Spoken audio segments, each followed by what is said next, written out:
جانچ کا حکم حقائق کی ہے پردہ پوشی، ان کو پہلے سے ہیں اسباب بغاوت معلوم، وہی قاتل وہی منصف وہی عینی شاہد، عدل اور آپ کی میزان عدالت معلوم، ایسے ویسے ہوئے اس شہر میں کیسے کیسے، اہل دستار کی ہے ہم کو نجابت معلوم۔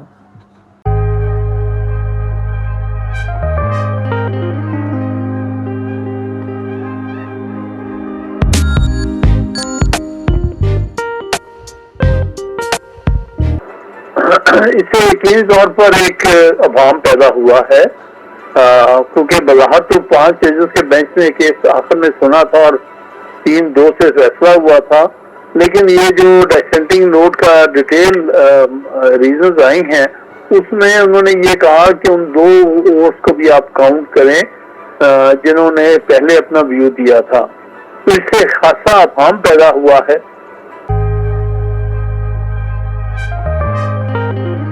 وہی نا میں بتا رہا ہوں کہ اس سے ابہام پیدا ہوا ہے۔ میرے نزدیک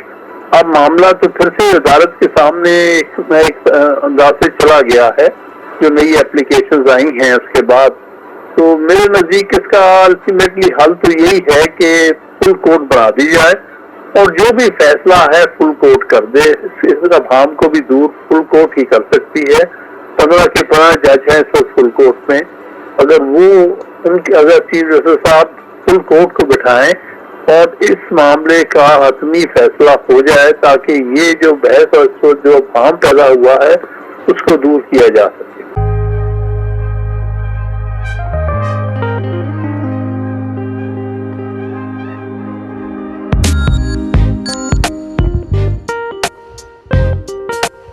جو آج جسٹس منصور علی شاہ صاحب اور جسٹس جمال ممدوخیل صاحب کا جو ابھی ریزننگ سامنے آئی ہے، جو کہ وہ 5 رکنی بینچ جو لاسٹلی جو ہے وہ اسمبل ہوا تھا، اس میں جو ہے بہت نئی چیزوں کو جو ہے نا سوالیہ نشانات جو ہے نا وہ سامنے لے آئی ہے یہ ان کا فیصلہ۔ اب ایک دلچسپ صورتحال یہ پیدا ہو گئی ہے کہ یہ جو 2 جج صاحبان نے اپنا جو یہ تفصیلی فیصلہ لکھا ہے اس میں انہوں نے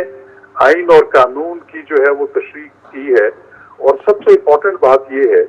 کہ انہوں نے یہ ہولڈ کر دیا ہے کہ جو 2 پہلے جج صاحبان تھے، جسٹس اطہر من اللہ اور جسٹس یحییٰ افریدی، انہوں نے جو اس سو ووٹوں کو یکسر مسترد کر دیا تھا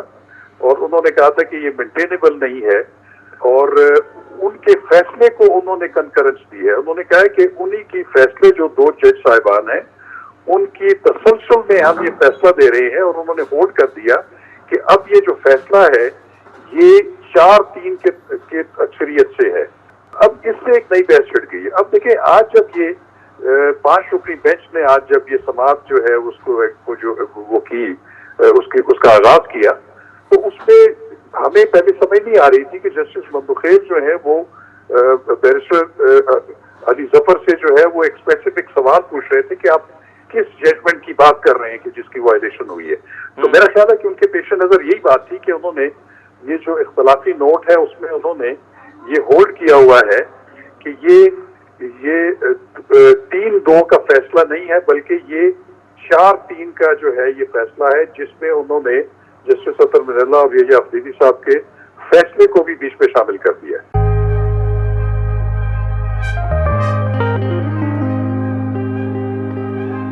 تو یاد ہوگا کہ یہ پہلے 9 رکنی بینچ تھا، پھر اس کے بعد جب اس کی سماعت ہوئی تو پھر 2 معزز جج صاحبان جو تھے وہ جسٹس اعجاز الاحسن اور جسٹس مظاہر علی اکبر نقوی جو تھے انہوں نے اپنے آپ کو ریکیوز کر لیا۔ میں اس کی پرانے 9 رکنی بینچ کی بات کر رہا ہوں، جبکہ جسٹس یحییٰ افریدی اور جسٹس اطہر من اللہ نے جو ہے وہ اپنا باقاعدہ حکم نامہ جاری کیا تھا، جس میں انہوں نے کہ ہم جو ہے یہ چیف جسٹس کی ثوابدید پہ چھوڑتے ہیں کہ وہ ہمیں آئندہ بینچ میں جو ہے وہ شامل کریں گے یا نہیں کریں گے۔ تو یہاں پہ فرق یہ ہے کہ 2 معزز جج صاحبان یحییٰ افریدی صاحب اور اطہر من اللہ صاحب نے اپنے آپ کو समाज से अलग नहीं किया था, तो उसका ये मतलब है कि वो बेंच का हिस्सा थे। तो फिर इसीलिए जस्टिस मंसूर अली शाह और जस्टिस जमाल मंदुखेल ने उन्हीं के जो हुक्मनामे हैं उनको आके इंडोर्स करके ये तोजी दी है कि ये चूंकि 4 जजेस सुओ मोटो जुरिस्डिक्शन को जो है एक्सरसाइज करने को यकसर मुस्तरद करते हैं, उसको डिसमिस करते हैं।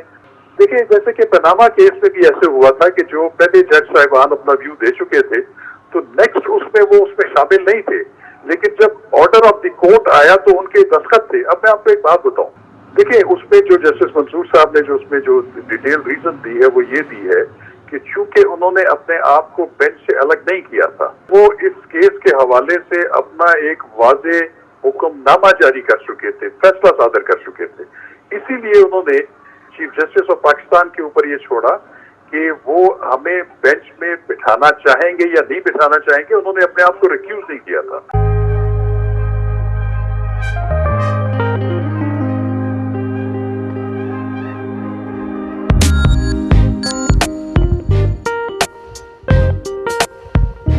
देखें, पहली बात तो ये है कि इनिशियली ये 9 मेंबर बेंच का फैसला था, जो इनिशियली ये बैठे थे 9 मेंबर बेंच कॉन्स्टिट्यूट हुआ था, जिसमें 2 जज साहिबान जस्टिस मज़ाहिर अकबर नकवी, जस्टिस एजाजुल हसन साहब ने कहा था कि ये 184(3) का केस है और इसमें इस केस को लार्जर बेंच या चीफ जस्टिस एक स्पेशल बेंच बना के इस केस को सुना जाए। जब ये मैटर कोर्ट में सुनना शुरू हुआ तो इस पे बात ये हुई कि इन 2 जज साहिबान ने तो अपनी ओपिनियन दे चुके हैं, ये ओपिनियन अपनी डिस्क्लोज कर चुके हैं, तो लिहाजा क्या ये मुनासिब होगा कि ये भी बेंच में बैठे। तो उसके बाद फिर ये हुआ कि 2 जज हैं, इसमें अतर मिनल्ला साहब और याया अफरीदी साहब ने भी अपनी ओपिनियन दे दी। उसके बाद 5 मेंबर बेंच दोबारा कॉन्स्टिट्यूट हुआ, 2 जज साहिबान को फारिग किया गया, जबकि 2 जज साहिबान ने आज खुद अपने आप को उससे फारिग करने का फैसला किया। मैं 2 जज साहिबान की बात कर रहा हूं, वो थे जस्टिस मज़ाहिर अकबर नकवी, जस्टिस एजाजुल हसन, इन्होंने रिक्यूज किया था, जबकि 2 जज साहिबान जिसमें याया अफरीदी साहब और जस्टिस अतर मिनल्ला साहब ने अपनी ओपिनियन दी थी और याया अफरीदी साहब ने ये कहा था चूंकि मैं भी अपना माइंड डिस्क्लोज कर चुका हूं, तो आप चीफ जस्टिस साहब चाहें तो मुझे इस बेंच में बिठाना चाहे तो बिठा ले। यही इसी तरह की ओपिनियन दे चुके थे अतर साहब। तो फिर चीफ जस्टिस साहब ने एक नया बेंच कॉन्स्टिट्यूट किया जो कि 5 मेंबर पे मुश्तमिल था। जो केस सुना वो 5 मेंबर बेंच ने सुना था, जिसमें चीफ जस्टिस उमर बंदियाल, मुनीर, मोहम्मद अली मजहर और इस तरह मंदोखेल साहब और मंसूर अली शाह साहब ने। फिर वो फैसला बहस सुनने के बाद जो फैसला आया था 3/2 का फैसला आया था और उस वक्त मंसूर अली शाह साहब ने जो अपना शॉर्ट नोट लिखा था, उस शॉर्ट ऑर्डर में यही बात लिख दी थी कि वो 3 मेंबर बेंच जो 2 मेंबर ऑलरेडी फैसला दे चुके हैं, हम उनसे इत्तेफाक करते हैं। लेकिन 3/2 का मेजॉरिटी व्यू था और उसके अंदर उसके ऊपर भी ये 5 मेंबरान ने दस्तखत कर दिए थे। वो डिसेंटिंग नोट तो कहलाएगा, क्योंकि जब रिकॉन्स्टिट्यूट हो जाए बेंच तो पिछले ऑर्डर्स अगर कोई हो भी ऑर्डर फाइल का हिस्सा हो तो वो बेंच के आखिरी जजमेंट का हिस्सा तस्वुर नहीं होते।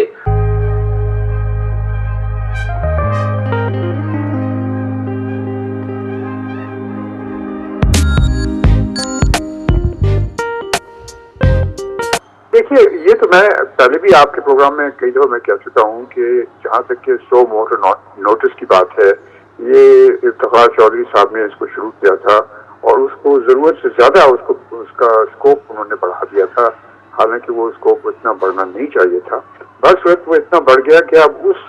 सो मोटर नोटिस की वजह से चूंकि उसका स्कोप बढ़ गया तो सब जितने हमारे चीफ जस्टिस साहिबान हैं अब वो उस पावर को इस्तेमाल करने की कोशिश कर रहे हैं और जिससे फायदा कम होता है, नुकसान ज्यादा होता है।